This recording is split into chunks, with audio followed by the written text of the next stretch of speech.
Elio is about a journey of a young boy who really feels he doesn't fit in with the kids around him. He's dealing with grief, and he decides that he would be happier in a different universe as he tries to discover his unique self. And I think that's the core of the movie.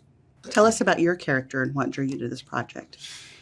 Well, my character is Grigon. I am the warlord of the Communiverse, and it's the first villain I've ever played in a Pixar film. So that was enticing to me because I've always wanted to play a villain. And when they showed me the sketches and I learned about the movie, it was just a no-brainer for me. And who is Elio? Describe what he is going through and his relationship with your character.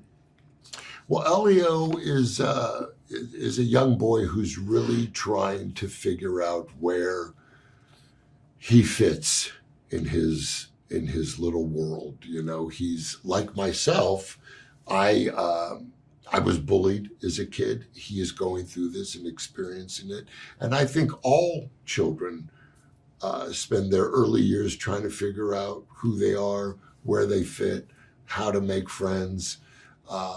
And I think he goes on this journey where we're able to see how he finds his courage, his importance, and what really matters in life. Who is Glorden? Talk about Elio and Glorden's unlikely yet very special friendship. So Glorden ends up becoming Elio's good buddy and really probably his first good friend, who ironically is Grigon's son, who we discover in the movie. And I think that they're two youngsters. Do people say youngsters anymore? I know they don't say trousers. Okay. But they're actually two youngsters who have a lot more in common than you would think. I think they're both trying to discover who they are. One in the Communiverse and Elio being from Earth, and then a member of the Communiverse. So I think what they share in common is they're kind of kids that are lonely and are looking for purpose and where they belong. How exciting is it to be part of an original, all-new Pixar feature film? Well, it's very exciting to be part of a film like this. I'm a huge animation buff, and I've had the honor of working with Pixar in many things. Well, what was it like working with the filmmakers at Pixar? Well, the filmmakers at Pixar are, I think, the best. I mean, I feel weird saying this because they employ me. But when you see a film like Elio, just like the first time I saw Finding Nemo, they just bring animation to another level. Visually, this movie is stunning. But what's great is the characters are so multi-layered. You know, in this one, Elio, there's a lot of heart. He learns to deal with grief, which is a touchy subject, obviously, for children. But the way they approach that in this film just gives it those textures of emotion that we don't see often in films, be they real or animated. Take us inside the recording booth at Pixar. What is it like? Did you get to work with any of the other voice characters when recording? Well, unfortunately, there is a restraining order between me and 3 of the alien voices. No, actually, like most animated films, I work alone, or they want me not around other people. I can never tell what it is, but I think it's a mutual choice.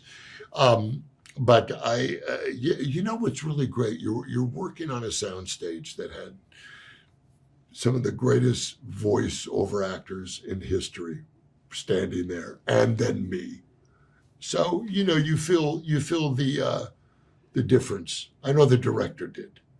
Why does seeing the film in the theater enrich the experience for moviegoers? And why should everyone try to see this on the big screen? What are some of the things that make this film such a fun ride for audiences?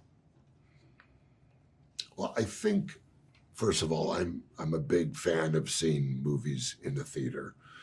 And especially animation. And when you see this film on a big screen, now I'm not going to lie to you, I did watch it in my car on my GPS. But then later I went into a theater and I saw it on a big screen. And that's how you got to take this movie in. I mean, without sounding trite, there's a magical thing about it. The animation is just really stunning. It's really great. And I think, unless they're Westerns, you got to see them in the theater. Westerns you watch on your phone or you listen to it on the radio on Sunday with Nana. That was always a great thing for me. But what I think people are going to really love about this film is the heart, the discovery for Elio of how he finds himself, the obstacles we face in life, not just parking here today, which was horrendous, but the real things that are important. Disney Pixar's Elio. I've never been a bargaining chip before. I've been a liability, a disappointment. I've also been an enigma, a problem, a headache. Oof. Little help? Ow. Oof. Only theaters June 20th. Tickets available now.